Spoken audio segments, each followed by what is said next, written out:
Olá, santos e santas, a paz de Jesus e o amor de Maria.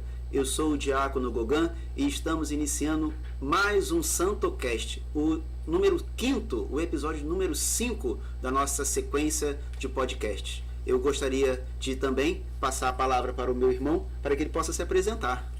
Boa noite, sejam bem-vindos. Estamos ao vivo aqui no Santuário de Santa Filomena. Eu sou Raul Pinheiro. Você que está assistindo a gente aí de casa, já compartilha, manda para outra pessoa, curte, se inscreve no canal, porque hoje a gente tem um assunto polêmico, que a mente humana é difícil de compreender, né, Diácono? Mas nós temos todos o respaldo e temos um convidado aqui de peso. Sim. Para nos explicar, para que nós tenhamos todo um contexto também para compreender esse momento de nossa igreja. Bem, deixa eu começar a apresentação. É um currículo que eu vou dar uma atenção muito especial. Ele foi ordenado sacerdote em 2020, tem 33 anos, é paulistano, formado em Filosofia e Teologia pelo Instituto da Diocese de Santo Amaro. Está cursando Psicopedagogia e especialização em Neurociência Comportamental. Teve sua formação religiosa no Instituto Missionário Servo de Jesus Salvador e hoje faz experiência de vida diocesana na Diocese de Limeira. Também foi missionário no Pará, Goiás, São Paulo e na Itália. Agora, peraí que eu tenho que fazer aqui o Torontola. E atualmente é vigário na paróquia São Camilo de Leles, em Americana, aqui no interior de São Paulo. Vamos receber com muito carinho o nosso querido Padre João Pedro. Hello!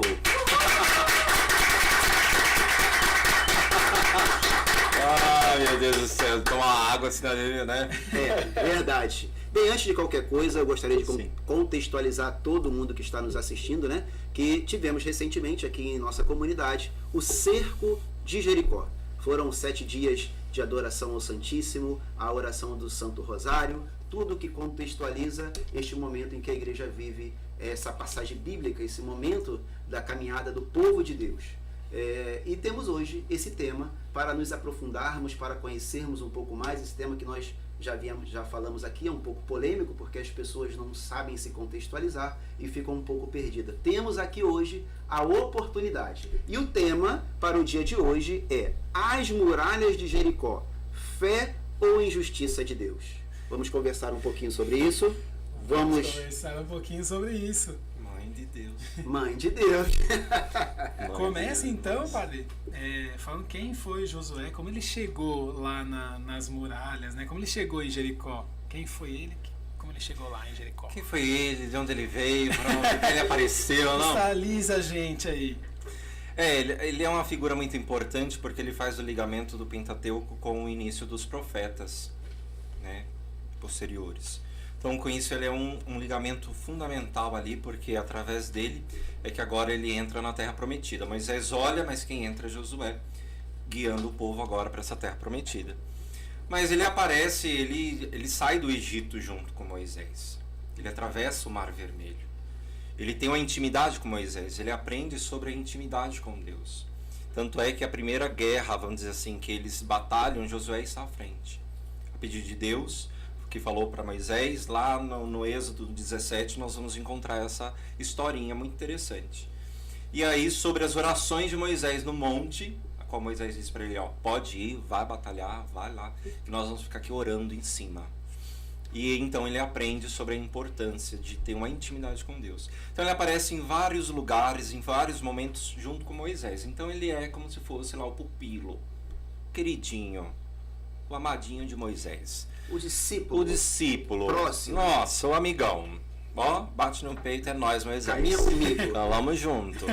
Então ele aparece em alguns lugares muito específicos na Bíblia, né? Principalmente no Pentateuco. E muitos historiadores até questionam sobre esses livros estar fora do Pentateuco.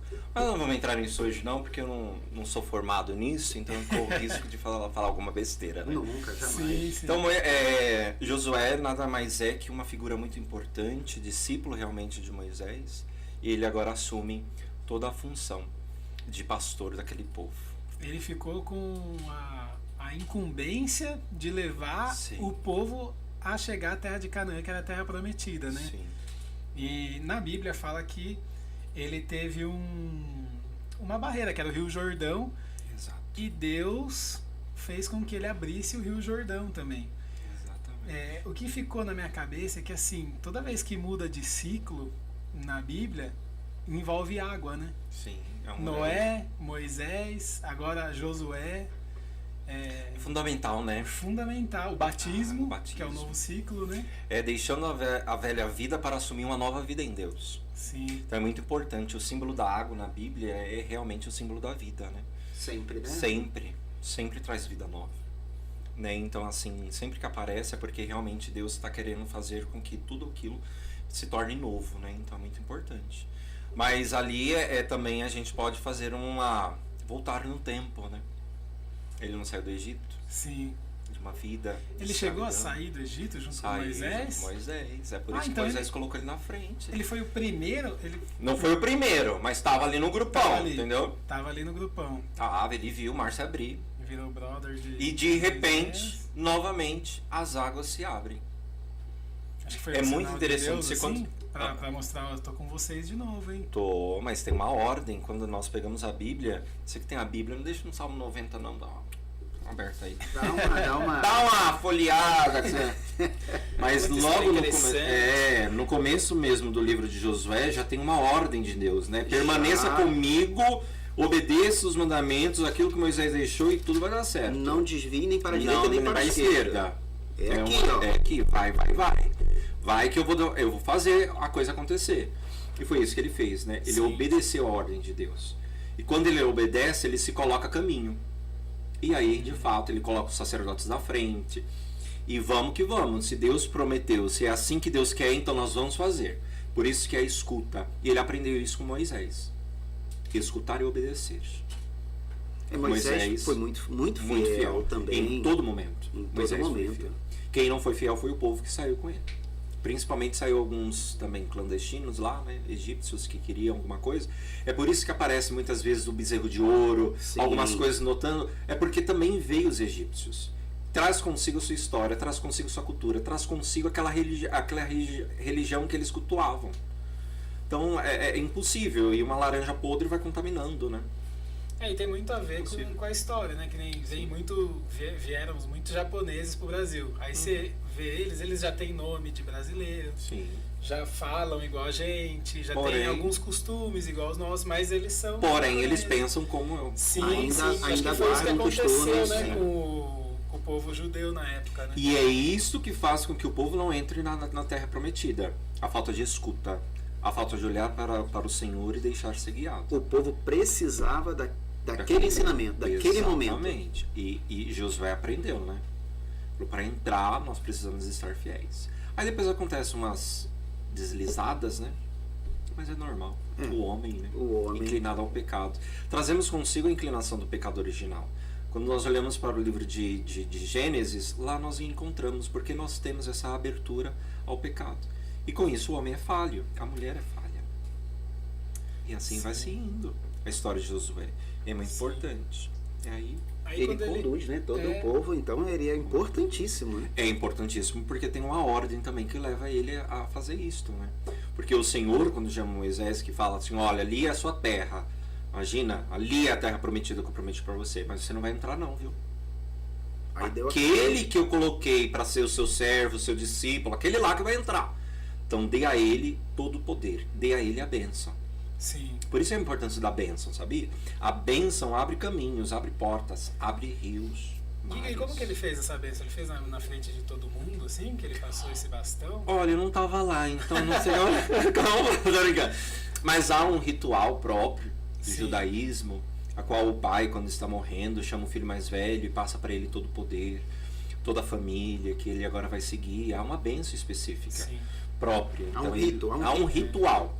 O judaísmo é cheio de ritual. E nós temos os nossos rituais por causa que nós viemos essa família bonita. Temos dessa herança. Eu pergunto isso porque até na vida profissional, assim, quando a gente vai passar a liderança para alguém, se a gente passa a liderança escondido, quando chega um novo líder, ninguém respeita esse Ninguém respeita. Então, na minha paróquia eles sabem como funciona. Você tem que fazer como se fosse um ritual, chamar a galera e falar, ó, Agora esse aqui. Esse aqui, o João, vai ser o líder de vocês, qualquer coisa, vai com ele. Porque daí, aquele líder que já era referência, ele fala, esse agora é a referência de vocês. Sim. Se você não tem isso, acho que às vezes até o povo ia ficar meio perdido. Né? Fala, Claro. Moisés saiu e Josué... Mas antes, Moisés já tinha dado a metade para ele. Ah, entendi. Então o povo já via ele como realmente... Ele como já tinha como, funções, já tinha funções. É ele que vai assumir isso aqui, entendeu? Coisa que não tem no papado, né? É interessante, porque na Igreja Católica nós olhamos os amigos, aqueles próximos, os bispos que estão próximos do Papa, a gente não pode dizer que eles serão os próximos. Sim. Porque ali tudo muda. Mas aqui não. Nós estamos dentro de um livro histórico, nós estamos dentro de um livro que traz consigo uma sabedoria eterna, e aqui nós aprendemos sobre a nossa vida e sobre as decisões que precisamos tomar. Então aqui é diferente. Há um ritual judaico que faz com que isso aconteça com perfeição, que é isso que aconteceu. Sim, sim. Esse contexto todo que a gente está observando, iniciando essa nossa conversa, é importante porque as pessoas saibam para se contextualizar e bem vivenciar o cerco de Jericó. Porque hoje nós temos os cercos de Jericó acontecendo por todas as paróquias e as pessoas não sabem no contexto histórico como isso aconteceu, onde aconteceu, como aconteceu. O povo tem um pouco de preconceito, né? Sim, então é por isso que a gente coloca esse assunto como polêmico, porque as pessoas vivenciam o cerco de Jericó nas paróquias, mas elas não sabem se contextualizar, não sabem por que estão vivenciando aquilo. Muitas vivem como um grupo de oração e tem todo um contexto, tem todo um porquê. Como se fosse algo da renovação. Tem todo um ensinamento envolvendo, tem todo um contexto para que a gente cresça espiritualmente, para que isso seja de fato vivenciado por todos, né? É isso que eu falo para todo mundo, assim, principalmente para meus paroquianos, a qual eu estou à frente deles. Eu falo assim, não adianta fulano disse, vai na fonte, pesquise, procure saber, não saia criticando antes de saber, não saia apontando o dedo antes de saber, vai na fonte, pesquise, da onde surgiu esse ritual, da onde surgiu essa missa, da onde surgiu esse contexto, da onde, por quê? Porque se fica assim, me contaram, me falaram, eu não conheço quem contou, eu não conheço quem falou. Eu preciso saber a fonte, eu preciso conhecer. E nós católicos, temos uma grande dificuldade. Temos o título e basta o título. Só pego ele no dia da eleição. Já parou para pensar? Sim. E não é assim. Nós temos que conhecer a nossa fé. A nossa fé é rica. Muito a nossa tradição é rica. A tradição da igreja ela vai se construindo ao longo do tempo. Mas não. Tem um grupinho ali criticando, eu escuto, isso aqui é a verdade. Não é a verdade. O achismo, eu penso na Igreja Católica não existe. Por isso tem a tradição. Isso já é uma riqueza da nossa igreja. Tem muita ferramenta, né? Já é uma riqueza da nossa igreja. E assim a gente não consegue errar, né? Sim. Já parou pra pensar? Consegue errar, sim. Não, consegue se você, né? Consegue. Quando você tira o olhar e os ouvidos daquilo que a igreja ensina. E não se desvia nem para a direita nem para a esquerda. Vai lá, né? Um dá uma olhadinha para trás, aí acha outro negócio interessantinho, e assim vai. Então. O padre Wagner uma vez falou pro Hermídio e o Hermídio falou pra gente. Ele falou assim, se eu te der um copo cheio de água, você consegue andar entupido, sim, até a boca de água. Você consegue andar na igreja inteira sem derramar uma gota? Ele falou, eu consigo. Se eu for olhando assim para o copo de água, eu consigo. Ele falou, a mesma coisa nas pastorais, no que você faz na vida, na igreja. Você tem que olhar sempre para Jesus. O copo de água, cheio de água, é Jesus. Você tem que olhar sempre para ele. Se você fizer isso, olhar sempre para ele, você sempre vai estar... Claro. Você não vai deixar nenhuma gota cair, você não vai errar. Mas o que acontece? Ou entrou caiu um pouquinho. Quando eu desvio o olhar, o trem fica feio. Aí o trem desanda, a polenta não vai, o fubá fica... Fubá. O pessoal gosta do fubá, hein? Gosta. Nossa senhora, fubazada pra cima e pra baixo. Aí, padre, eles atravessaram o Jordão. O menininho da foto. É o close da foto. Não é, precisa. Eles atravessaram o Jordão, fizeram acampamento e mandaram 2 espiões diretamente à noite. Exato. Pra Jericó. Ninguém manda espião assim ao meio-dia, né? Quando tá todo mundo na rua, na feira. Não, tem que ser escondidinho. Aí eles foram direto na casa de uma meretriz. Sim.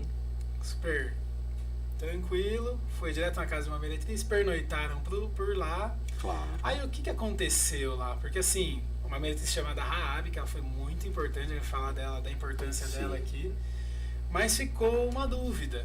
Eu até perguntei pra minha esposa, e se eu saísse à noite e fosse direto na casa de uma meretriz? Deus o livre. Ela falou, bati em você. Batia com força. Mas na Bíblia tem outro contexto, tem outra função, tem outro significado, né? Porque quem olha assim vai ver, pô, e o cara foi lá, a meretriz chantageou ele, falou que se não salvasse eles, ela ia, sei lá, contar, não sei mais. Assim que aconteceu. Padre, explique pra gente como era na época, por que eles foram até lá desse modo, porque fica, né, essas perguntas vão surgindo quando a gente lê, né? Exatamente, é isso. Eu acho que agora o senhor vai entrar num campo que o senhor gosta. Interessante. É legal eu esse acho assunto, que agora vai. Porque o que acontece?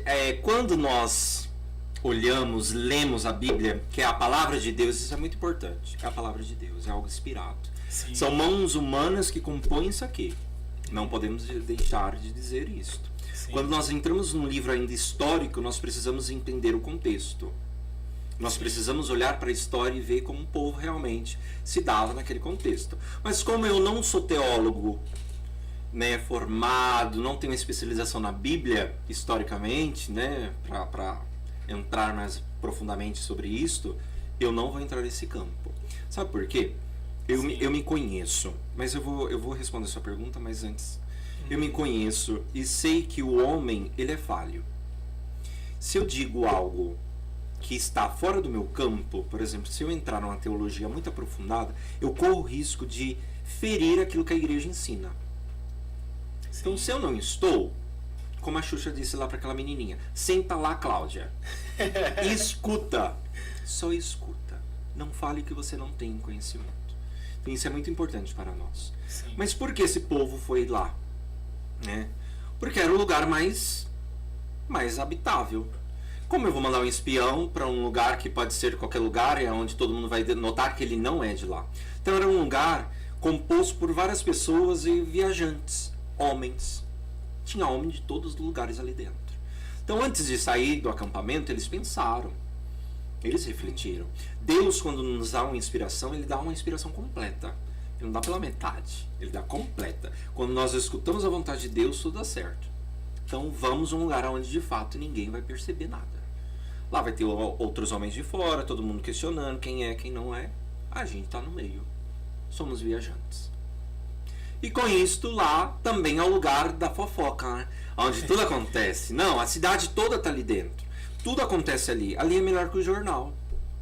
Porque os homens estão falando mal das esposas. Desabafam. E ali eles estão... Tinha muitos guardas, oficiais da justiça, né? Tudo ali dentro, enfim. E ali eles começam a observar só enriquecendo essa reflexão. Quando a gente assiste série de medieval... isso coisas, aí. Cara, as meretrizes, elas sabem tudo. Eles vão lá, vai o príncipe. Sempre, né? Sempre acontece dessa forma. Não, todos os homens são lá. As séries falam isso. Vai lá e conversa, e a mulher sabe de tudo, ela sabe quem é o quê. E elas sabiam que o povo de Jericó estava tremendo de medo dos ex-escravos que estavam há 40 anos fugindo no deserto. E agora eles estavam conquistando tudo. Conquistando tudo. E eles falaram, não, agora seu Deus está aqui do lado, que abriu o Jordão e não sei o quê. Imagina o medo desse povo. Como a cidade fortificada, consolidada, há 6.500 anos de história. Vai que vai. E é ali que acontece tudo. O senhor me permite só contextualizar para quem não conseguiu pegar? Porque tem gente que, como eu disse, tem gente que não participa do cerco de Jericó, mas não tem esse contexto, não consegue visualizar o que é o cerco de Jericó. Só para reforçar. A gente nem falou disso. Esse contexto. O povo caminhou no deserto sobre uma promessa da terra prometida. Exato. Né? 40 anos. 40 anos no deserto. Só recapitulando para você aí de casa, tá bom? Você chegou e chegaram diante da terra prometida. O que acontece? A terra está ocupada e fortificada, com uma muralha em volta. O povo que lá estava pronto para combater este novo povo que chega para reivindicar esta terra. Aí é nesse contexto que os espiões entram e vão direto ao como posso falar, padre? Ao local das meretrizes, ao local... O lugar de encontro era o bar do homem também. Era lá que eles se encontravam, era lá que eles conversavam, era lá um lugar comum entre os homens. A gente tem que olhar para a história e também saber que ali era um lugar comum entre eles. Todo mundo ia ali conversar um pouquinho, né? Então, e é legal essa conversa porque a gente vai desmistificando. Ai, né? Totalmente. Não, pelo amor de Deus, gente. Porque vem pessoas de outras áreas e fica aí, ó, tá vendo seu Deus, ó, seu Deus. Mas não, peraí. Calma, Ó, respira. calma, você viu o contexto? Ó como que aconteceu. Teve uma estratégia por trás, não foi assim. É porque, justamente isso que o Raul tá falando é complicado, porque as pessoas podem dizer, olha aí, foram num bordel. Calma, o bordel não era só para esta função que você está maldando. Né? Não, ali passavam os viajantes, como o padre mencionou, porque muitos deles não tinham onde dormir e ficavam a noite toda naquele ambiente, esperando amanhecer, porque a cidade era perigosa, ladrões, assaltantes, bandidos querendo... Todo um contexto. Todo um contexto. Então não era só esse viés. E eles foram ali porque eles queriam ter informações. E de fato, assim, eu acho que ela também era um pouco de fofoqueirinha. Sim. Porque como ela sabia que eram os dois que estavam... Então. Será que ela não estava ali assim, só sondando pra saber? Será que não são? Será que não... Porque eles são fortes, eles devem lutar, eles devem estar no exército. Sim. Mas eles não fazem parte do nosso. Quem são eles? Vou lá dar uma fofocada. São de fora. Vou dar uma olhadinha na fresta pra saber quem são. Vou dar uma escutada na conversa deles pra saber o contexto, o sotaque, tudo isso conta. Sim, então ela foi ali também oferecer um vinho. Pelo amor de Deus, não... Então tem sempre um contexto aí muito importante. E já deviam ser esperados porque o povo local com certeza reparou que havia um movimento, né? Havia um movimento chegando. Sim. Né? Naquela época eles tinham os batedores, né? Que fala que eles saíam das fortificações e ficavam rondando, né? Porque era uma cidade fortificada. De certo deveria ter também alguns guardas espiões do outro lado, né? E nesse contexto tem a fé de Raabe também, né? Tem. Aí já entra o contexto missionário ou evangelizador da figura de Raabe, né? Porque aí ela tem muito a nos ensinar com isso. A confiança na palavra, a confiança na vontade de Deus em nós. Porque antes de chegar a qualquer coisa, chegou as falas, né? O que aconteceu outrora. Então ela viu que é um Deus forte. Entre esse Deus forte, esse Deus que eles falam que existe aqui, e eu posso até ficar com Deus lá. Porque esse é o verdadeiro. Olha o que ele fez por esse povo. Olha o que esse povo enfrentou. Será que ela também não teve, com o conhecimento, com as falas que foram chegando nos ouvidos dela, será que ela não teve esse interesse de se abrir à novidade desse novo Deus? Será que não é a minha salvação? Será que não é o meu momento também de ressurgir, de renascer? Então é muito importante. Tá vendo? Quando nós olhamos para todos os lados, nós conseguimos ver vários contextos importantes. Verdade. Por isso que a gente não pode fechar. Quando eu pego a Bíblia, eu não posso só olhar para um lado, eu não posso olhar para o outro. Eu tenho que deixar ela falar comigo em todos os contextos. Tem uma coisa que é assim, ela teve muita fé porque a gente sabe hoje que Deus já fez tudo isso, abriu o mar, coluna de fogo, ressuscitou tudo. E mesmo assim, às vezes a gente olha para as nossas circunstâncias da vida e fica, Deus, cadê você que você não está comigo? Sabe? Imagina ela, que era um Deus novo para ela, a gente é um Deus que eu já acredito há 32 anos, eu vou fazer, né? E ela não, começou a acreditar, acho que por ali, assim, por aquele tempo ali. E ela tem uma cidade fortificada, por mais que ela soube de histórias, ainda eram histórias, né? E ela tem uma cidade fortificada, ela fala, putz, em quem que eu vou acreditar? Nesse Deus que eu conheci agora? Ou nessa cidade fortificada com exército, porque tinha 2 muralhas lá. Sim. Então, ela teve uma fé, assim, inabalável, de chegar a 2 caras e falar, eu acredito em vocês, eu vou esconder vocês aqui, mas vocês vão ter que me ajudar, porque eu quero seguir com vocês. Sim. E ela foi muito importante por causa da fé, e tem a outra, fé com obras, né? A fé com obras. Acho que é em Tiago que fala, né? Que faz... até cita ela, né? Por causa da fé com obras. São Tiago. Isso. A própria liturgia de domingo ontem, né? Quando nós olhamos para a liturgia de ontem, nós conseguimos entender o que moveu essa mulher. Poxa, se eu consigo olhar para esse Deus que tudo pode e fez maravilhas e nós temos testemunhos, por que eu vou ficar aqui? Sabendo que o meu povo é mais fraco, sabendo que aqui eu posso morrer, saber que aqui eu não tenho futuro. Eu não quero morrer assim. Eu quero ter uma dignidade, eu quero ter a eternidade. Porque o Deus nosso promete a eternidade. Não promete a derrota. Então ela é um papel muito fundamental, porque ela tem uma fé realmente assim que expande de um modo na vida dela que ela faz a opção. Eu corro risco de vida, mas eu prefiro ficar com esse Deus. Sim. Eu posso matar agora, minha família toda pode morrer, mas eu confio nesse Deus forte. Eu confio nesse Deus que é guerreiro, que salva, que liberta, que cura, que dá maná, que dá água, que dá tudo. Eu prefiro esse. Sim. Então ela faz essa opção, né? Isso. Aí, padre, tem outro probleminha aí, porque assim, ela mentiu para os guerreiros lá Não, ela não mentiu. de Jericó. Ela não mentiu. Ela já fez a opção dela da verdade. Não, ela já fez a opção dela da verdade. Sim. Ela não mentiu.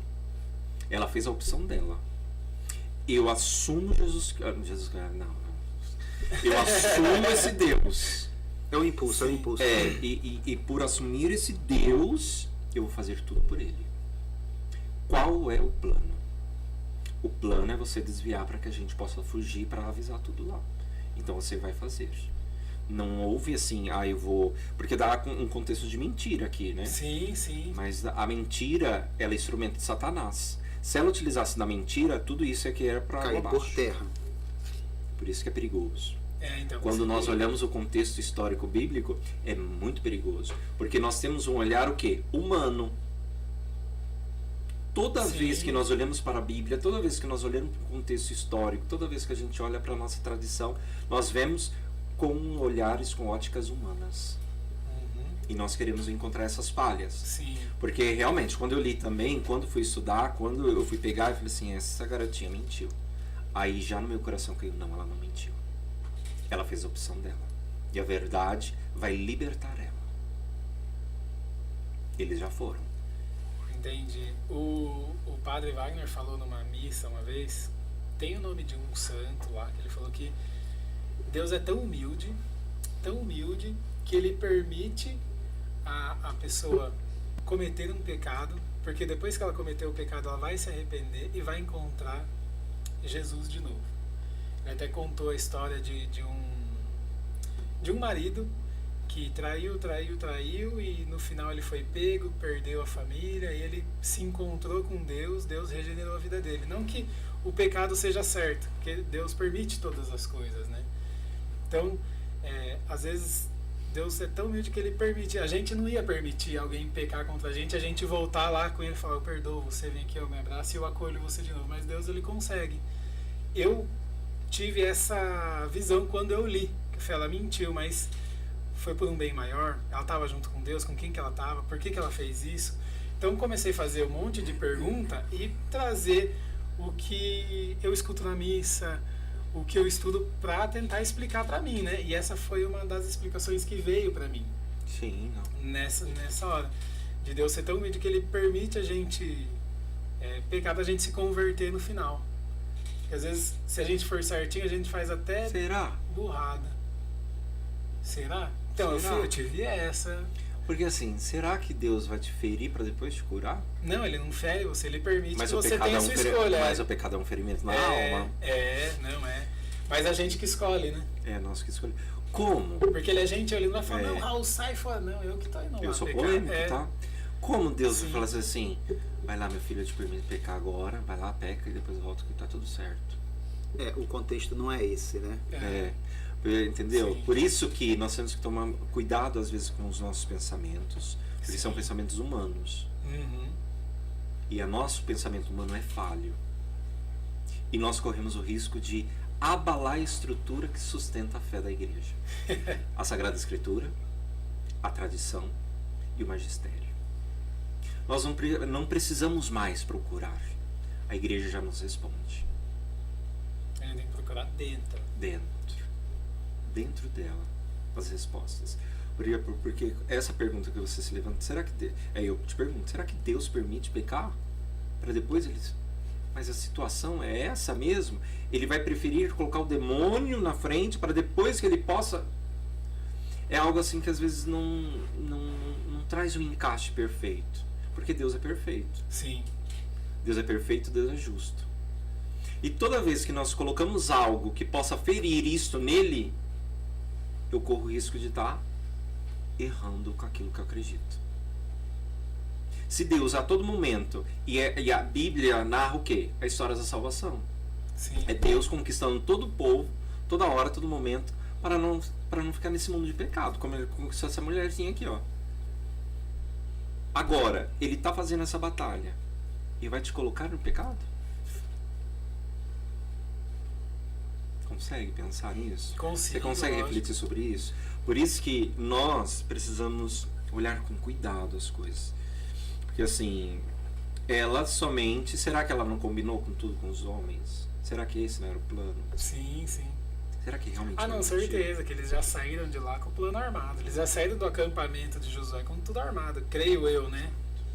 Eles não foram lá de... vamos ver o que acontece. Por uma visão militar da coisa, e observando a história aqui também para contextualizar o pessoal de casa, é o livro de Josué, tá, gente? É, o livro de Josué. O livro de Josué, no seu primeiro capítulo a gente vai estar observando o primeiro depois do Pentateuco. É o primeiro livro depois do Pentateuco. A história exatamente. Tá do 1 ao 6, né? É o primeiro capítulo do livro de Josué, justamente esse embate aqui que nós estamos observando. E sobre uma visão militar da coisa, né? Porque eles foram... você é militar, né? Militar. Conte para nós.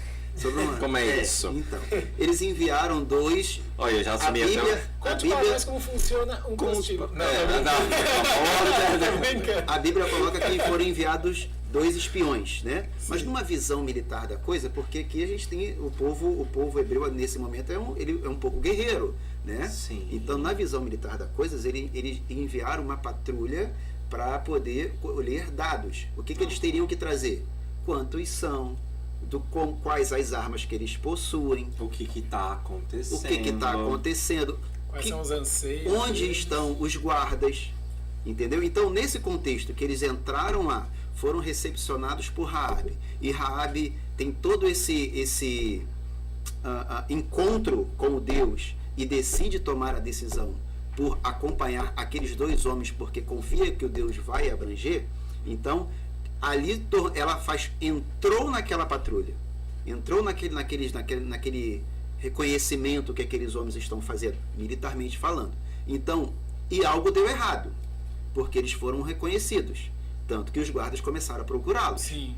Algo deu errado, eles foram reconhecidos, ou alguém levantou alguma coisa que, olha, eles estão aí, chegaram, estão aqui na região. Alguma coisa aconteceu que não era uma previsão por eles. Eles imaginavam que iriam chegar, colher dados e voltar tranquilamente.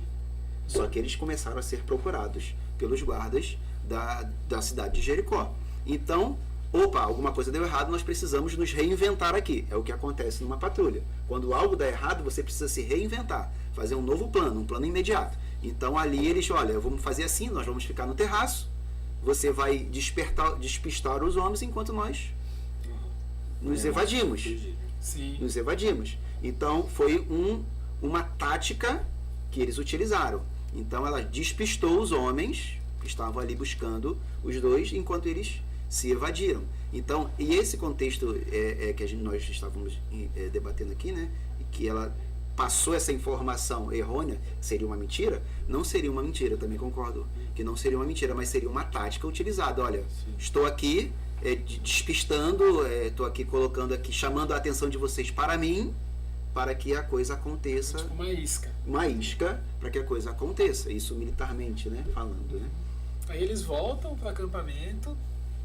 Depois de 3 dias. Depois eles voltam cercar. Olha que bonito. Depois de 3 dias. O que aconteceu no 3º dia? Olha como tudo se completa. Por isso que eu falo, tudo se completa, gente. É bonito ver essa união das coisas, né? Tudo se completa. É impossível separar uma coisa da outra, é impossível falar assim, agora vamos romper uma coisa aqui, né? E tudo isto nós podemos voltar agora. Eu posso lembrar para vocês que quando João Paulo se prepara para ir para a Polônia, foi aí que surgiu o cerco de Jericó. Sim. Presta atenção. Que ele ficou impedido de entrar. Ficou. Uma senhora, não se diz nome, você não consegue encontrar. Quando eu fui pesquisar sobre, você não consegue encontrar. Mas é uma mulher que se coloca em oração para que tudo aconteça. E olha a mulher que colocou-se à frente para que tudo isso acontecesse. Exatamente. Olha a mulher que se coloca à frente para assumir a totalidade de Deus com o sim dela. Polônia é um regime comunista. E a importância da mulher quando ela ora. E esse contexto que o padre começa a falar pra gente é o contexto que nos faz hoje realizar o cerco de Jericó. Nós falamos. É a realidade do Papa João Paulo II tentando entrar em sua cidade natal, né?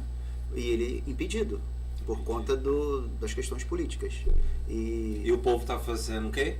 Rezando o rosário. Rezando o rosário. E eles também estavam impedidos, né? Quando nós olhamos para a história, eles estavam impedidos de entrar e possuir a terra deles. É mesmo, verdade. Olha como as coisas vão se ligando. Deus é perfeito. Deus ele não deixa ponta.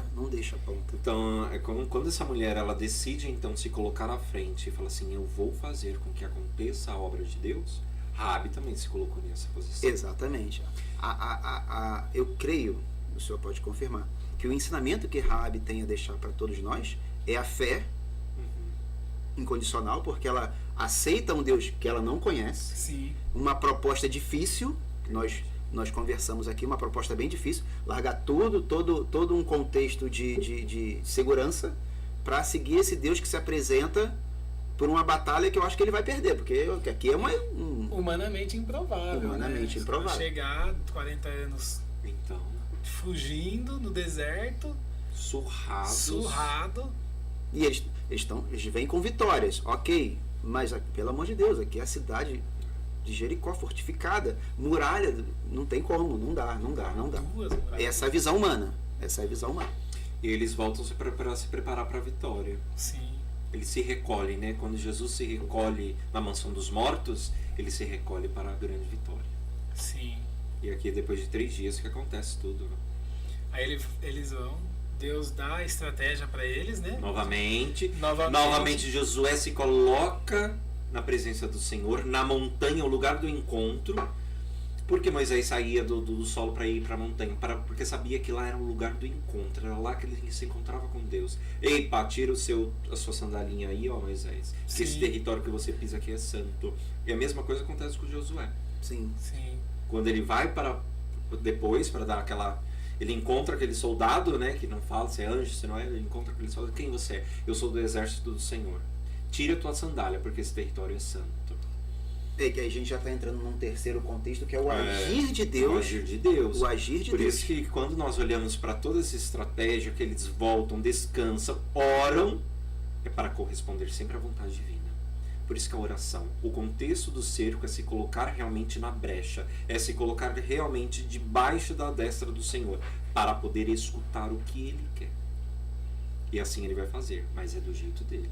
Essa é a importância da oração, de fazer qualquer coisa, né? Por isso que eu falo pro povo lá, não adianta, gente, vocês querem fazer. Vocês têm que se colocar na presença do Senhor para escutar o que Ele quer que a gente faça. E só assim que eles conseguem a batalha. Só assim que eles conseguem a vitória da batalha. Senão, ficam lá. Iam rodar Jericó 40 anos como rodaram no deserto 40 anos. Se não parasse para ouvir. Sim. Estariam até hoje rodando lá. Sim, e rodando há muito tempo. Eles foram lá, deram as 7 voltas, conforme Deus passou, o ritual. Conforme o ritual de Deus, que Deus passou a estratégia para eles. Eles destruíram as muralhas com o eco da trombeta, o agir de Deus, porque era impossível trazendo a questão arquitetônica agora para cá, era impossível o som daquela trombeta entrar em ressonância com a muralha e a muralha cair. Não, a queda do muro, humanamente, é impossível. Aí Deus entrega a cidade inteira nas mãos de Israel, entrega Jericó nas mãos de Israel. Eles vai, sacrifica todo mundo ao anátema. Está lá na Bíblia, o anátema. Essa palavra tá certa, né? Anátema. Pode ir, vai.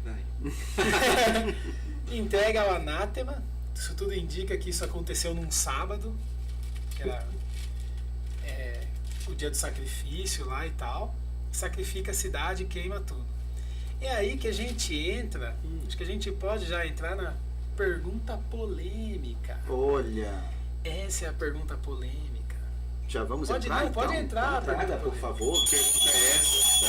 Toca-se as trombetas. Tocam-se as trombetas. Porque o tema já é polêmico e já é polêmico, ainda temos a pergunta polêmica que é para apimentar um pouco mais. Chega de polêmica, tem mais uma polêmica, padre? Graças a Deus isso é polêmico. Graças a Deus isso é polêmico. Então eu vou deixar com o senhor a pergunta polêmica. Eu vou pedir para que o senhor leia para a gente, mas não responda ainda, porque enquanto o senhor se contextualiza, se prepara para respostas, eu vou fazer aqui uma divulgação. Não, é bonito esse pergaminho? Diretamente, pega o pergaminho. Esse pergaminho tem 2000 anos. Ó. Não, nem tanto. Nem tanto. Mas olha eu querendo tomar conta do programa de vocês. De onde saiu esse contexto aqui? Pergaminho? Foi uma proposta que nós, em discernimento, tivemos para... Diante da presença do Senhor. No alto da montanha. Na tenda do Senhor, como está... Pode ser, analogicamente falando, o alto da montanha, porque o nosso santuário aqui fica lá em cima, diante do Santíssimo, né? Nós nos colocamos e em reunião foi muito bom. Agradeço a pergunta do senhor. Porque muita gente estava me perguntando. Graças a Deus, obrigado. Nossa, padre, você vai fazer um filme? Vai acontecer alguma coisa? Eu não sei. Agradeço pela pergunta que permite que a gente explique um pouquinho. Mas, padre, só me explicar um pouquinho, foi por causa que na época a gente queria já um programa mais polêmico. E você estava em cerco? Na época... Não. Na época medieval, a igreja foi muito... Antes de Roma assumir a igreja era muito perseguida, né? Então era muito polêmico você ser cristão. Então foi essa que a gente pegou, entendeu? Aí a gente idealizou esse ambiente um pouco medieval para contextualizar e ter uma identidade também. Legal. Uma identidade. Aí a gente conseguiu ali o nosso guerreiro medieval. É o Gideão esse aqui. Conseguimos o nosso guerreiro, conseguimos os Josué com as armaduras, né? Conseguimos as nossas as taças, cálices, conseguimos. Né? E se tiver alguma doação, quiser mandar pra gente de algo medieval, entre em contato conosco, tá bom? Tudo que for medieval para enriquecer o nosso cenário será muito bem-vindo. Tá bom? Nós. Vamos ler. O senhor, por favor, leia, não responda, que enquanto o senhor se contextualiza, eu vou fazer uma divulgação necessária para o nosso santuário. Mas eu leio agora ou leio depois? Pode ler a pergunta, para deixar também esse clima no ar. Entendi. Suspense. Foi uma injustiça de Deus entregar uma nação inteira para a morte? Pausa. Mãe de Deus, não. Mãe de Deus, né? Vamos orar aqui pelo padre, imponham suas mãos pelo nosso padre, para que ele possa dar o discernimento, para que ele possa responder com sabedoria. Que eu não fira a tradição da minha igreja, a doutrina que ela me ensina no magistério. Mas enquanto a gente dá chance para o padre pensar, se localizar e dar uma resposta inspiradora para todos nós, eu gostaria de falar com você sobre os amigos de Santa Filomena. Nós temos aqui o nosso santuário caminhando a todo vapor para completar as obras. E uma forma ideal para você nos ajudar é se tornando amigo de Santa Filomena. Você pode entrar em contato conosco, fazer a sua adesão e começar a nos ajudar. Torne-se um evangelizador junto com o Santuário de Santa Filomena. Eu vou apresentar para vocês, vou pedir para que passe o vídeo para que você conheça um pouco mais. Pessoal, em Marcos, no capítulo 16, do versículo 15 ao 18, diz: E disse-lhes: Ide por todo mundo, pregai o evangelho a toda criatura. Quem crer e for batizado será salvo, mas quem não crer será condenado. A gente está aqui para fazer um convite muito especial. Seja você um amigo de Santa Filomena. São só R$10 por mês que ajuda a nossa igreja a evangelizar e as obras de Deus. Beijo! E aí, pessoal, tchau! E até na hora da morte, amor Jesus. Se você gostou e se você deseja apoiar esse nosso santuário, torne-se um amigo de Santa Filomena. E se você já fez todos os pedidos que o Raul fez no início, eu gostaria também de te apresentar um pouquinho da nossa grade. Nós iniciamos com o Santo Terço todos os dias. Nós temos o Santo Terço às 18 horas, ao vivo. Por vezes a gente vai fazer gravado, porque também às vezes a gente não consegue. Mas o importante é que nós teremos a oração do terço sempre, todos os dias, às 18 horas. E a nossa grade sempre você já conhece. As Santas Missas, a celebração da palavra, o Santo Cast, o Filomena em Pauta. Então você, no nosso canal, tem todo um processo de evangelização. Nos ajude. Tá aqui é pra cá. Tá aqui o QR Code. Eu sempre erro, mas tá aqui, você posiciona a sua câmera e você entra em contato direto com a secretaria e nos ajuda. Podemos? Podemos. O que podemos? Ah, tá, pergunta. Vamos fazer de novo, né? Foi uma injustiça de Deus entregar uma nação inteira para a morte? É polêmica essa pergunta? Muito, porque não entra nunca em justiça na ação divina. Não podemos colocar uma frase que destrua aquilo que Deus é justo. Nós não podemos olhar com olhos humanos a partir do ferimento do pecado.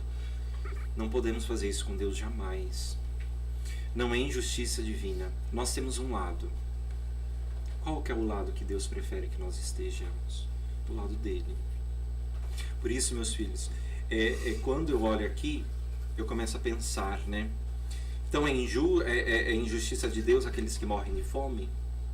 É injustiça de Deus esses santos que, como Santa Filomena, morreu mártire?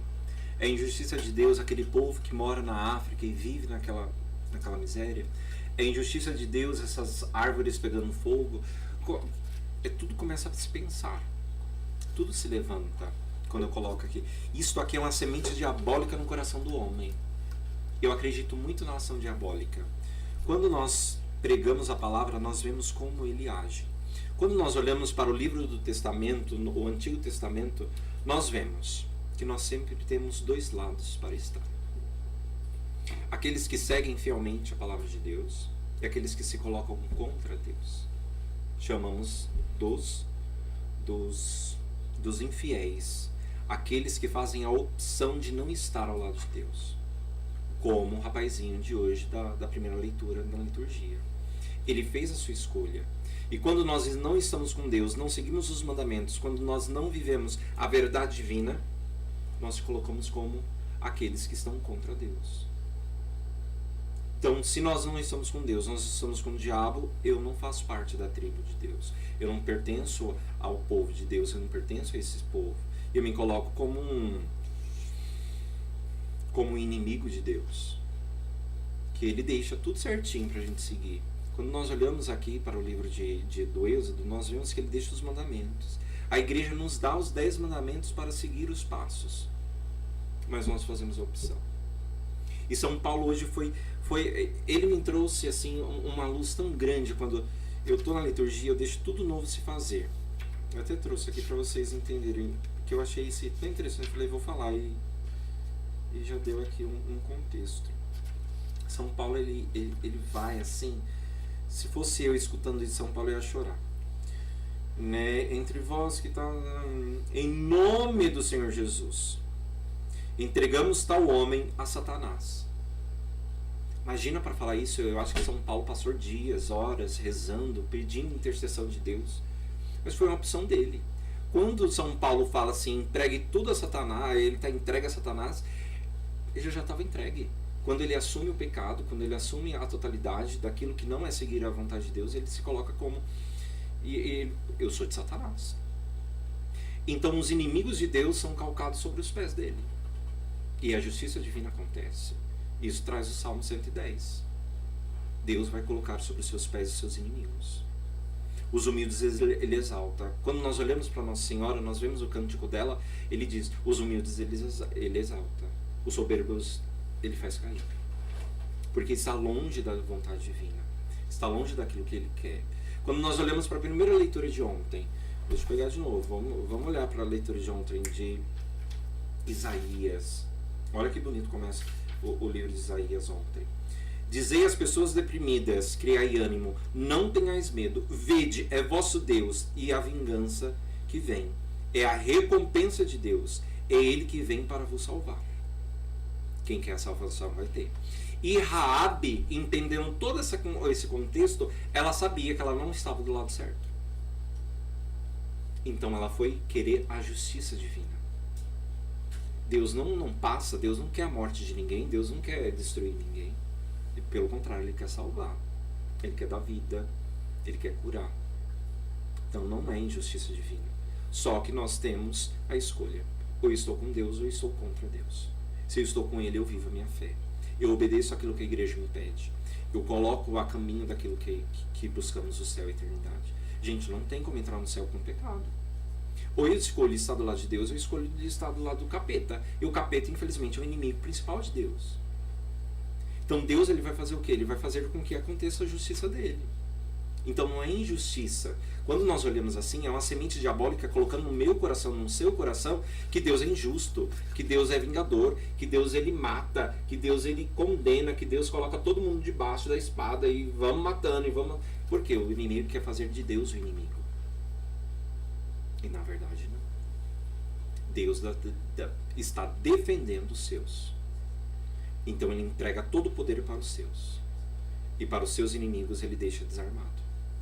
Então é uma pergunta muito delicada, que eu acho que é muito perigosa também, quando nós colocamos a injustiça de Deus entre... Pelo amor de Deus, não se cabe. Mas é uma pergunta polêmica, pelo amor de Deus. Não tô Demais, não, pelo demais. Chama vocês de fruto de capeta. Não. Mas a gente traz, porque o que acontece? É o povo humano que se pergunta. Então, é porque o que acontece? Muitos ateus, Os falsos, eles começam a jogar essas coisas. porque não querem uma... E quem não vai atrás, não estuda, às vezes acaba caindo nessas falácias e acaba ficando sem armas, vai. Porque eles não entendem, não vão procurar ler a Bíblia, essas coisas, não vão procurar Deus e acabam caindo falando, nossa, eu acho que Deus era... Tá vendo? E não. Quando você vai pesquisar a tradição da igreja, a Bíblia certinho, você vê que você pode escolher um lado, igual o Ló fez. Ló escolheu um lado, a mulher dele não, escolheu o outro lado. Raabe escolheu um lado. Raabe escolheu um lado. E a cidade toda escolheu o outro lado. E o que aconteceu com ela? Ela foi salva. Porque ela estava do lado da vida. Do lado da vida. Ela não preferiu a morte, ela não queria a morte. Quando nós fazemos a opção pela vida, nós ganhamos a vida em Deus. E a coroa, como diz São Tiago, ontem também, a coroa do pobre, a coroa será dada na eternidade. Seremos ricos na eternidade. É pobre e é diabólico quando nós buscamos riqueza nesse mundo. E nós ficamos presos nesse mundo. Aí os ateus, os bons ateus que eu digo, aqueles que são verdadeiramente ateus, eles pesquisam, eles leem, e eles chegam todos a uma conclusão. Não digo que é Deus, mas há algo superior que nos governa. Todos. Sem exceção. Sem exceção. Agora, esses aí, de última hora, que não querem ter uma fé, que não querem uma fé... Odeio. Nossa, você não pode falar que tem um grupo defendendo. Mas não tem nenhum defendendo a gente, né? Assim, eu não vejo. Pelo contrário, né? É impressionante. Ultimamente é só ataque. O que não tenho que fazer, procura fazer. E quando eu não quero ter uma opção de estar em Deus, quando eu não busco, quando eu não compreendo, quando eu não vivo a minha vida bem vivida, qualquer coisa eu coloco nas costas de Deus. Aí, mediante aos acontecimentos, eu me levanto. Nossa, mas é injustiça de Deus, né? Olhar aquelas crianças na África. É injustiça de Deus, né? Ver lá a guerra da Croácia com a Rússia. Pandemia. É injustiça de Deus, não. Porque Deus fez isso conosco. Nós que somos tão bons. Aonde que a gente é bom? Aonde? Tem até aquele Stephen Hawking, sabe? Vaca ele na vai física, fazer alguma coisa que preste. Na física fala, né? Do nada, nada se cria. Aí eles falam, como que do nada, nada se cria? Como que criou o Big Bang, então? Como que criou o Big Bang? Mesmo. Ucrânia, eu falei Croácia, né? De onde eu tirei Croácia? Nossa produção tá João Paulo II, exatamente. Eu tô com Croácia, Polônia, não sei o que. É verdade. Por favor, conclua. Não, era mais isso mesmo. Do nada, nada se cria. Quando ele vai morrer, ele fala, né? Tem a abertura de se existir um Deus. E era um cara, assim, extremamente inteligente. Ele defendeu o ateísmo a vida toda e no final ele falou, cara, se do nada, nada se cria, quem criou o Big Bang, que é a origem? Sim. Se do nada, nada se cria. Então ele falou, tem alguma coisa. Tem algum ser que rege tudo. É sempre assim, gente. Algum ser que rege tudo. Ele sempre chegou a essa conclusão. Sim. Agora, esses que não querem saber de nada, não querem pesquisar, não querem estudar, não querem ter fé, aí eles falam, eu sou ateu. Não, é safado. Desculpa, não pode falar essas coisas. Meu Deus. Mas são pessoas assim, à toas. Não são ateus, são à toas. Quando eu olho para Jesus, e sempre vendo os milagres, tudo, eu vejo sempre uma didática divina no proceder de Jesus Cristo, divina. Mas Jesus fez os milagres que fez porque ele precisava ensinar alguma coisa, queria passar alguma coisa, queria ensinar, queria mostrar, enfim. E no Antigo Testamento nós vemos um Deus também muito didático, também colocando tudo o que é necessário para o crescimento de um povo que tinha um entendimento completamente bagunçado de Deus. Eles viam Deus como um Deus que castiga. É uma visão do povo do Antigo Testamento. Então, esse Deus que castiga, ele está tentando mostrar que não, mas que vencer o mal ao mesmo tempo. Eu acho que para Raabe, quando ela fez a opção dela, ela enxergou isso. Ela viu, olha, não é bem isso aqui que está acontecendo. Esse Deus que está se apresentando, ele não é um Deus cruel, é um Deus justo. É um Deus justo. Ele está vindo reconquistar o que ele já tinha prometido para o povo dele. E o legal que você falou que os humilhados serão exaltados, só para terminar, porque o nosso tempo está acabando. Já? Como ele fala que os humilhados serão exaltados, ela era uma meretriz, ela era uma prostituta. Tradicionalmente são humilhadas. Ela tem fé, ela faz a obra em cima da fé dela e Deus coloca ela na genealogia de Jesus Cristo. Que bonito, né? Olha a exaltação que Deus faz na vida dessa mulher. Porque Deus não está interessado naquilo que a gente fez de errado. Deus está interessado em nos salvar. E quando nós assumimos a nossa salvação, não importa mais o passado.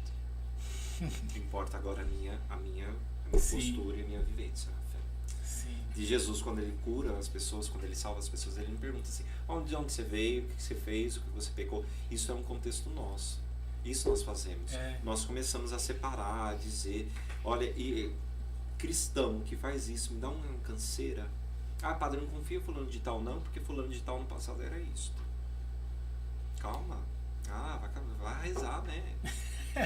E o cerco está aí para isto, para a gente poder se colocar em oração verdadeiramente. Sim, infelizmente nós estamos terminando, então o senhor pode me interromper a qualquer momento, eu vou tentar só dar uma finalizada na contextualização, né, para a gente também passar para o povo que está em casa, para o pessoal que está nos assistindo, todo esse contexto de cerco de Jericó. Tudo que nós discutimos durante o programa, durante o nosso podcast, foi o contexto bíblico do cerco de Jericó. Mas nós até iniciamos, né, esse contexto de por que nós realizamos em nossas paróquias o cerco de Jericó, que foi o contexto que nós iniciamos, mas não demos uma continuidade, com o Papa João Paulo II impedido de entrar na sua terra natal. Sim, né? Na Cracóvia. Aí. Na Polônia. Vamos deixar na Polônia. E uma senhora rezou o Santo Rosário para que isso acontecesse. E rezou 7 dias. E 6 noites. E 6 noites. E ao final disso, foi dada a permissão para que o Papa João Paulo II entrasse em sua terra. E foi dito também por Nossa Senhora que tudo isso que ela realizou foi muito bom. Então a igreja, por recomendação, faz o cerco de Jericó, e para realizar um cerco de Jericó é necessário adoração ao Santíssimo. Então recomenda-se que faça no mínimo 1 hora ou 1 hora de adoração ao Santíssimo, a oração do Santo Rosário, e que o Santíssimo fique exposto para que aconteça, né, este contexto bíblico que nós discutimos durante todo o programa. O senhor quer colocar mais alguma coisa? Faltou sobre esse contexto para contextualizar? Uma mensagem final. Uma mensagem. Eu vou pedir para o senhor deixar os seus contatos, as suas redes sociais, da sua comunidade São Camilo de Leles, os horários de missa. Não precisa ser o WhatsApp, como pessoal, como o pessoal pode te encontrar nas redes sociais, a comunidade, enfim, fica aberto agora para o senhor. Assim, quando nós falamos de cerco, entra questões assim muito particulares, principalmente de algumas pessoas falando que fere a liturgia, mediante a muitas coisas que acontecem, isso é importante, no meio da liturgia, sabendo que a liturgia ela não pode ser tocada e modificada. sim, Ninguém tem esse poder, somente o bispo, porque ele é o próprio liturgo daquele lugar. Mas mesmo assim ele não mexe naquilo que é centro. Ele pode dar algumas orientações, perfeito. E quando nós vamos entrar em cerco de Jericó, ou as pessoas querem fazer na sua paróquia, os padres querem fazer na sua paróquia, nós precisamos entender que o cerco não pode ferir aquilo que é litúrgico. Eu rezo o cerco de Jericó. Eu vou amanhã, quarta-feira, é o segundo dia. A missa é rezada. Fora da missa, eu dou a bênção final, e fora da missa acontece a adoração ao Santíssimo. sim, Antes da missa tem um momento que eu exponho o Santíssimo. Eu rezo o terço com toda a minha comunidade, de joelhos ali, fazendo os 30 minutos como pede a igreja, mas né, tem 1 hora, 2 horas, cada um tem um modo de adorar, né? Então ali nós fazemos um momento de adoração, ficamos em silêncio para saber aquilo que Deus realmente quer fazer conosco. Aí sim nós vamos para o ápice, que é a missa. E ali não pode ter mudanças, e ali não pode ter loucuras, ali não pode ter, não precisa. E aqui também, quando nós olhamos para o contexto bíblico, nós vemos que ele não fere nada daquilo que Deus deixou para ele. Ele segue pianinho, arrisca. E a A recomendação é recomendação, direta, sim. nem para a direita, nem para a para esquerda. É ali. Papo reto. Faço simples e tá tudo certo. Então eu acredito assim, que quando nós vemos o cerco, escutamos falar sobre cerco, as pessoas começam a criticar, calma aí. Não é assim que você pensa. Tem uma estrutura e não podemos ferir. E às vezes acontece também loucuras, né? Às vezes eu olho na internet, a gente pega o nosso celularzinho, né? Começa a correr, vê umas coisas que não tem necessidade. Não precisa de teatro, gente. Precisa de coisa, né? Não, faça a missa, faça a adoração, faça o clamor. Essa mulher conseguiu a graça porque ela foi simples no terço, né? Ela só rezou o terço e adorou. E o povo conseguiu que as muralhas caíssem também porque seguiram. E tem também algumas coisinhas importantes, né? Jejum, gente. Faça um pequeno jejum, faça essa oração, venha pra missa, não fique procurando cerco. Ah, na paróquia tal vai ter cerco, vamos pra lá, todo mundo. Aí na outra vai ter cerco, vamos todo. Não, é a sua fé, seu jejum, a sua adoração, o seu modo de viver a vida. Tudo isso colabora, porque às vezes a gente entra no cerco de um jeito e sai do mesmo jeito, porque a gente não deixou Deus fazer. Não ouviu Deus. Não ouviu, como se não fez as penitências, não fez as orações necessárias, não pediu com a alma, como essa mulher pediu. Rabi pediu, por misericórdia, salva a mim e a minha família. As muralhas na vida dela também caíram. Sim. Mas ela foi simples. Não precisa. Então as pessoas às vezes não conseguem as graças porque não vai pro cerco para rezar mesmo. Só vai para participar, bater palma, louvar. Não, gente, vamos pro cerco, vamos rezar. E a minha mensagem é: joelho dobrado, boca no chão, clamor pedindo misericórdia. Tudo favorece para aquele que pede com verdade. E Deus realiza. Deus é esse Deus que realiza. Amém. Só rezar, gente. Reza que dá certo. Reza que dá certo. Diga as redes sociais para o povo encontrar o senhor, a paróquia. Deixa eu ver aqui. Deixa eu ver aqui. É só colocar Padre João Pedro Gonzaga que aparece no Instagram. É que eu realmente não... E faz o pessoal ver. p.joaopedro.gonzaga. Faz a fubazada aí. Oh, E aí lá nós temos tem lá as minhas redes sociais, a minha paróquia São Camilo de Leles, em Americana, que também tem, é muito fácil, é só colocar no Google que aparece, é só colocar no Instagram que aparece. Mas na verdade, posso dizer uma coisa? Diga. Vamos buscar Jesus Cristo? Que hoje nós temos um grande defeito. Eu posso ser crítico? Pode. Pode, deve. Nós temos um grande defeito. Buscamos todos os homens possíveis para encontrar uma razão da nossa vida. E esquecemos de buscar Jesus Cristo, o único que nos salva. Queremos seguir padres, freis, tudo, mas não queremos seguir aquilo que Deus pede. Já parou para pensar que hoje nós estamos num mundo que aqui é toda a verdade? Nós estamos num mundo que aqui eu quero tudo, eu quero seguir todo mundo, eu quero escutar o que tem para falar, mas não tem coragem de seguir isso aqui, ó. Não tem coragem de escutar o que Deus tem para nos falar. Nós não temos coragem de saber como pode. Não temos mais. Isso aqui nós não queremos seguir. Nós passamos na rua, nós vemos essas campanhas políticas e não temos coragem de fazer campanha com o nosso Jesus Cristo, com a nossa vida. Então, na verdade, não precisa me seguir, não. Siga Jesus Cristo. Tá tudo certo. Amém. Amém. Por favor, gente.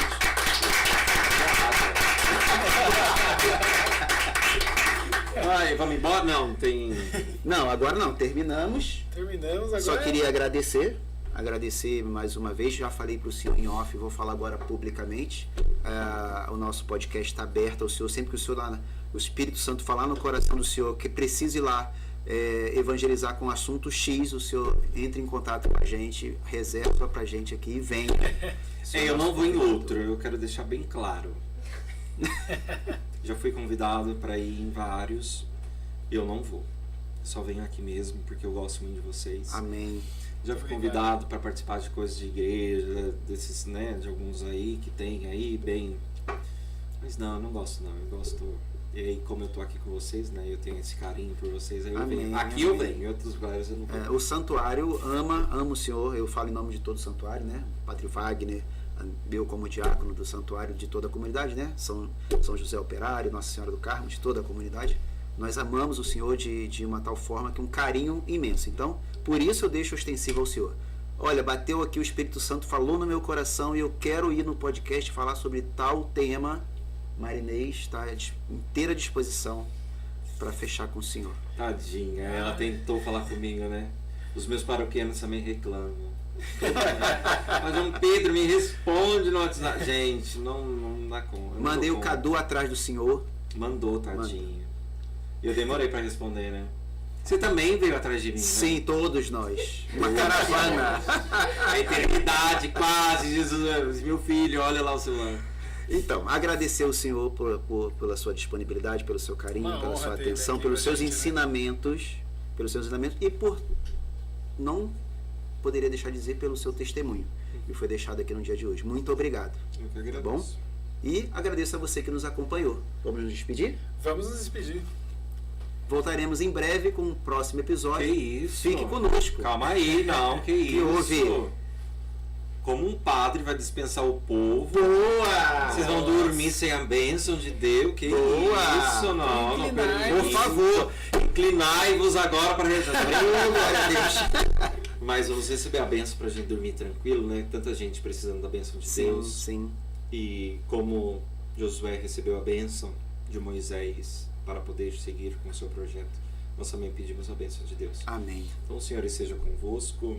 Ele está no meio de nós. Que desça sobre nós, sobre a nossa família, a bênção do Deus Todo-Poderoso, Pai, o Filho e o Espírito Santo. Amém. Amém. Agora sim podemos. Aí agora eu vou exercer minha diaconia. Por favor, diácono. O Senhor esteja. Ide em paz e que o Senhor vos acompanhe. Graças a Deus. Fique com Deus. Tchau. Até a próxima. Tchau. Tchau. Agora tá. Agora tá lá. Tá lá onde? Aqui? Tchau.